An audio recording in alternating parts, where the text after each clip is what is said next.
One of the fastest growing companies in the world right now is Uber. And it seems everyone uses the ride-sharing giant to get around, especially after a night out on the town. Had too much to drink? Call Uber and get home safe, right? Well, what if the Uber driver is drunker than you? It was Labor Day weekend. Three buddies enjoy a nice dinner in Montecito. They have a few drinks, and instead of getting behind the wheel, they play it safe and call Uber. We got into the vehicle. The vehicle wasn't clean by any means, and the windshield was broken. Tyler Mears says it looked as if someone's head slammed into it. It was the first red flag. We were coming from Montecito. We were going to the Mesa. We said, we're going to the Mesa. And he goes, how do I get there? That was the second red flag, and it got worse as they approached the roundabout on Coast Village Road. Our driver went through the roundabout his own direction, and when we informed him that he hadn't made the right choice, he made an illegal U-turn with oncoming traffic coming at us. Mears says that was bad enough, but then they got on the 101 freeway, and the driver was weaving from lane to lane. And I see him reach down into the center console. He had a big gulp soda container, and he reached down, grabbed it, and he put it up to his face. And I thought he had dip or something, or there was a drink in there or whatever it was. He proceeded to vomit into the cup. Mears says within seconds everyone smelled alcohol. He threw it out the window, and then he proceeded to vomit it again. At which point, all three of us that were in the car told him that we needed to get out of the vehicle immediately. The driver pulled over at Laguna exit off the 101 freeway, apologized, and claimed he got sick on fast food. At this point, Mears and his two friends are standing on the side of the road.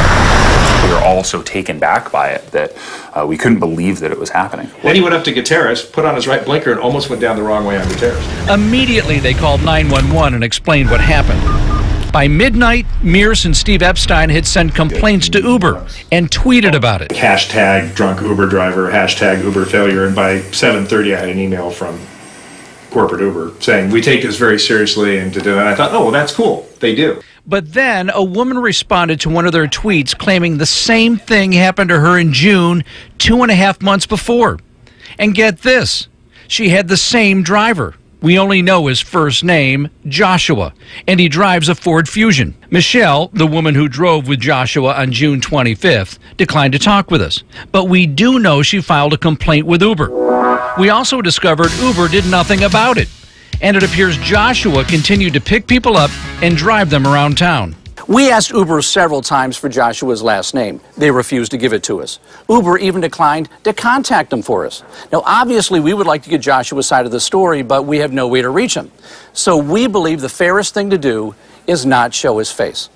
As for Uber's investigation into what happened, I've literally never talked to anybody from Uber. We checked. Turns out no one in the car that night has spoken to a person at Uber. Welcome to Uber. Which makes you wonder, how well does Uber investigate its drivers? A reliable ride is always just minutes away. That's another reason why we wanted Joshua's full name, so we could check out his driving record. Uber has a zero-tolerance policy. So what happened to Joshua? Well, Uber admits it made a mistake and should have removed Joshua after Michelle's complaint back on June 25th.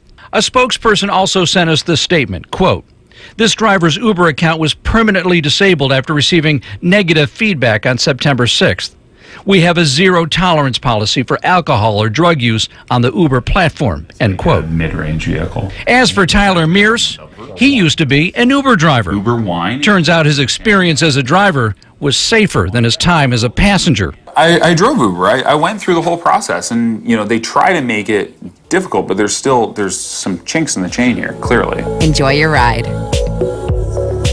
And even Uber admits it's always monitoring and improving its feedback process. And by the way, Uber says it checked out Joshua's driving record with a third-party accredited company, just like every other driver.